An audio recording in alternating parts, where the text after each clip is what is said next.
اگلا سوال ہے علی بھائی کہ آپ کے بعض سنی علماء کہتے ہیں کہ قیامت کے دن مولا علی اور ان کے مخالفین سے متعلق کوئی سوال نہیں پوچھا جانا، آپ کا کیا موقف ہے؟ میں نے تو اس میں کئی ایک باتیں کر دی ہیں کہ موقف ہے نا سر، پوچھا جائے گا. جب آپ کو یہ بتایا جا رہا ہے کہ مولا علی خود کہہ رہے ہیں، حدیث موقوف ہے فضائل صحابہ میں، احمد بن حنبل کی کتاب میں صحیح سند سے، کہ میری وجہ سے 2 فرقے دوزخ میں جائیں گے، 2 فرقے گمراہ ہوں گے، ایک میری محبت میں غلو کر کے، ایک میری دشمنی میں. تو یہ دشمنی میں غلو کرنے والے کون ہیں؟ محبت میں غلو کرنے والوں کو تو یہ خود بھی سنا رہے ہیں دوزخ کی بشارت، ناسبی پارٹی، تو اپنے آپ کو بھی سنائے نا. آدھا کیوں دین پہ چل رہے ہیں؟ افتؤمنون ببعض الکتاب وتکفرون ببعض، تو یہ تو ان کو کہہ رہے ہیں. اس وقت کیوں نہیں حضرت علی کی شان میں جب کوئی غلو کر رہا ہوتا ہے تو اس کو کیوں سمجھا رہے ہوتے ہیں؟ نہ سمجھایا کریں نا. ان کو کون سا یہ پوچھا جانا ہے آپ سے کہ آپ نے سمجھایا کہ نہیں؟ ہو کہیں گے نہیں عقیدے کا مسئلہ ہے. تو یہاں بھی عقیدے کا مسئلہ ہے، اور یہاں تو ایک درجے آگے بھی ہے. صحیح مسلم میں حدیث ہے، علی سے محبت نہیں رکھے گا مگر مومن، علی سے بغض نہیں رکھے گا مگر منافق. تو جب آپ کے ایمان کا ٹیسٹ اس کے اوپر ہے تو قیامت الدین نہیں پوچھا جائے گا. اور پھر وہ حاکم کی جو روایت میں نے اس پمفلٹ میں بھی ڈالی ہے، شیخ البانی، شیخ زبیلی زئی صاحب دونوں نے صحیح کہا ہے، لہذا اہل حدیث بھی صحیح مان لیں. باقی تو مانتے ہیں، امام حاکم بھی صحیح کہتے ہیں، امام ذہبی بھی، کہ اگر کوئی شخص حجر اسود اور مقام ابراہیم کے درمیان پوری زندگی نمازیں پڑھتا رہے اور روزانہ روزہ رکھے اور اللہ سے اللہ کے حضور اس طرح پیش ہو ملاقات کے لیے قیامت والے دن کہ اس کے دل میں بغض اہل بیت ہوا، تو وہ جنت میں نہیں جائے گا، بلکہ الفاظ ہے کہ وہ ضرور دوزخ میں داخل کیا جائے گا. تو جب میری نمازیں، باقی سارے معاملات اہل بیت کی محبت پہ ڈیپینڈنٹ ہیں تو قیامت دن پوچھا نہیں جائے، باقی پوچھا نہیں جائے گا، بغیر پوچھے تو موندا کر کے چھوڑ دیں گے. آدھا کہ نا پوچھا نہیں جائے گا، ان کا بالکل ہی پوچھا جائے گا تو سیدھا چک کے نہ سٹیا جائے گا بغیر پوچھے ہی دوزخ. ٹھیک ہے، یہ اب میرا جملہ لے جانا ہے آپ نے، کیونکہ واقعی نہیں پوچھا جائے گا، بغیر پوچھے ہی تو ٹھڈا مار کے سٹیا جائے گا، کیونکہ نبی علیہ السلام نے فرما دی ہے نہیں پوچھا جائے گا. جی بے فکر ہو.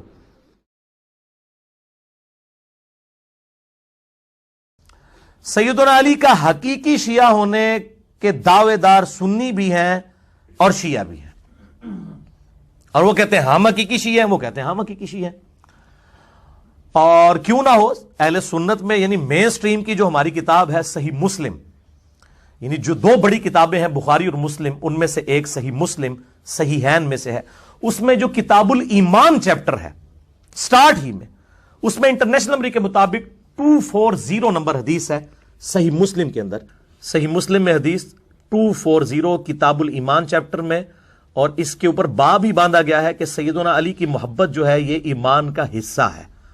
اور اس کانٹیکسٹ میں صحیح مسلم میں یہ بڑی ہی حیران کن حدیث ہے، جس کی وجہ سے ہر کوئی کہتا ہے جی حقیقی شیعہ میں ہوں، کیونکہ سب کا ایمان سٹیک پہ لگ جاتا ہے. سیدنا علی کی محبت کوئی عام معاملہ نہیں ہے.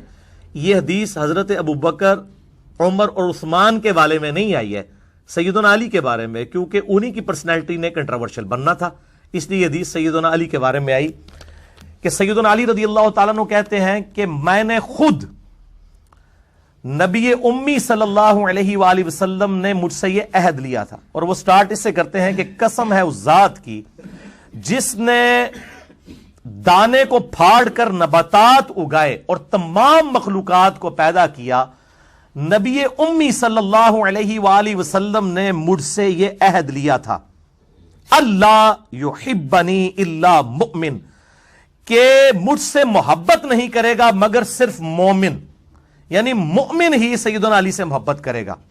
ولا یبغضنی الا منافق، اور مجھ سے بغض نہیں رکھے گا مگر صرف منافق ہی. تو یہ سیدنا علی نے یعنی اپنے بارے میں روایت کیا نبی علیہ السلام سے. اور اس سے بھی بڑھ کر ایک حیران کن حدیث ہے جو امام احمد بن حنبل رحمہ اللہ تعالی المتوفى 241 ہجری، انہوں نے یہ کتاب لکھی ہے فضائل صحابہ، یعنی صحابہ اکرام کے فضائل پہ آپ یہ سمجھ لیں دنیا کی بڑی کتابوں میں سے ایک کتاب ہے. یہ بھی الحمدللہ اردو پرنٹنگ ہو چکی ہے ترجمے کے ساتھ، ہمارے جیلم شہر سے شائع ہوئی ہے فضائل صحابہ. اس میں جو سیدنا علی بن ابی طالب رضی اللہ تعالیٰ عنہ علیہ السلام والا چیپٹر ہے، اس میں 2 روایتیں ہیں اور بڑی الارمنگ وہ روایتیں ہیں. انٹرنیشنل نمبر کے مطابق جو مکتبۃ الشاملہ کی نمبرنگ ہے اس میں 920 اور 932، اور اس اردو والے پی ڈی ایف میں 952 اور 964 ہے. یہ ذرا دکھا دیجیے گا ان کو. یہ 952 اس میں ہے اور مکتبۃ شاملہ میں 920 ہے کہ سیدنا علی رضی اللہ تعالیٰ عنہ کہتے ہیں کہ میری وجہ سے، یعنی میری شخصیت کو بنیاد بنا کر دو گروہ جو ہیں وہ دوزخ تک پہنچ جائیں گے، ایک میری محبت میں غلوب کر کے یعنی رافضی، اور ایک میری دشمنی میں غلوب کر کے یعنی ناصبی. اور اس سے 12 احادیث آگے 932 نمبر اور اس پی ڈی ایف میں 964 نمبر ہے کہ سیدنا علی کہتے ہیں کہ میری وجہ سے دو گروہ گمراہ ہو جائیں گے، ایک میری محبت میں غلوب کر کے اور ایک میری دشمنی میں غلوب کر کے. اور یہ محدثین کا پیٹ رول ہے کہ اگر کوئی صحابی کوئی غیبی خبر بتائے تو وہ صحابی کو خود تو علم غیب کوئی نہیں ہے، وہ نبی کے بتانے پر ہی موقوف ہوتا ہے، اسی لیے ان احادیث کو حدیث موقوف کہا جاتا ہے. بہرحال ظاہر ہے اس طرح کی جب احادیث ہوں گی، اور اس کے علاوہ تو وہ بڑی مشہور حدیث ہے، حدیث متواتر، جو اہل سنت کی کم از کم 10 سے زیادہ کتابوں کے اندر موجود ہے. من کنت مولاہ فہذا علی مولاہ، نبی علیہ السلام نے مولا علی کا ہاتھ غدیر خم پر بلند کر کے کہا جس کا مولا میں اس کا مولا علی، یعنی جو مجھے جگری یار رکھتا ہے وہ علی سے بھی جگری یاری رکھے. اور پھر حضور نے فرمایا اے اللہ اس سے محبت کر جو علی سے محبت کرے، اور اس سے دشمنی رکھ جو علی سے دشمنی رکھے.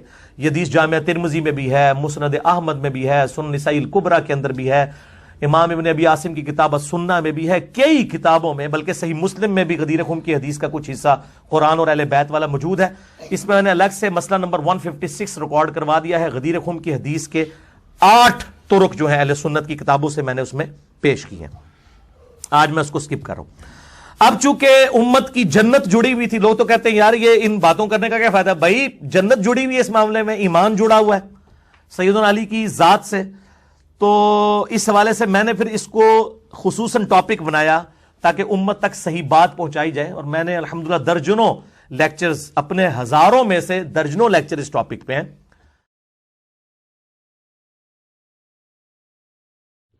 جو پریکٹیکل مثال علی بھائی وہ میں ابھی آپ کے سامنے رکھنے لگا. رکھے آپ کے کافی لیکچرز میں، تقریباً سبھی لیکچرز میں آپ نے یہ ایک فکرہ کوڈ کیا ہے کہ ایمان کا لٹمس ٹیسٹ ہے حضرت علی، مولا علی رضی اللہ تعالیٰ عنہ پر ایمان.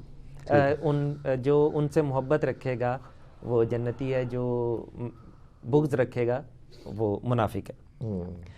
تو میں یہ پوچھنا چاہ رہا ہوں کہ یہ ان احادیث اور سنت اور انہی کے جو صحائح ستہ کی کتب ہیں، انہی کے تھرو ہی آپ نے یہ رزلٹ نکالا ہے کہ حضرت علی رضی اللہ تعالیٰ عنہ، مولا علی رضی اللہ تعالیٰ عنہ پر ہی جو ان کو مانتا ہے یا محبت رکھتا ہے، اس کا ان سے یہی لٹمس ٹیسٹ ہے، ان سے محبت رکھنے کا ہی جو کرائٹیریا ہے وہی ایمان کا ٹیسٹ ہے.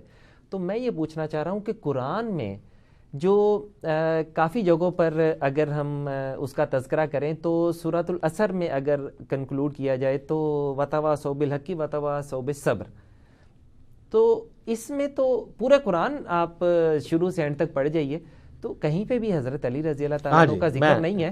آپ اس کو ایمان کا لٹمس ٹیسٹ قرار دے رہے ہیں. مجھے یہ سمجھ نہیں آتی ہے کہ آپ احادیث اور سنت کو آپ چاہے اس کو صحیح احادیث قرار دے دیں، احسن قرار دے دیں، یا بخاری مسلم کچھ بھی ہو، لیکن ایمان کے لیے آپ حضرت علی رضی اللہ تعالیٰ عنہ کو، ان کی محبت کو ایمان کا لٹمس ٹیسٹ قرار دے رہے ہیں. یہ حق آپ کو کس نے دیا؟ ہاں جی میں بتاتا ہوں. پہلی بات ہے کہ یہ آپ نے جو کہا نا کہ ایمان کا لٹمس ٹیسٹ صرف حضرت علی کی محبت ہے، تو یہ میں نے کبھی نہیں کہا.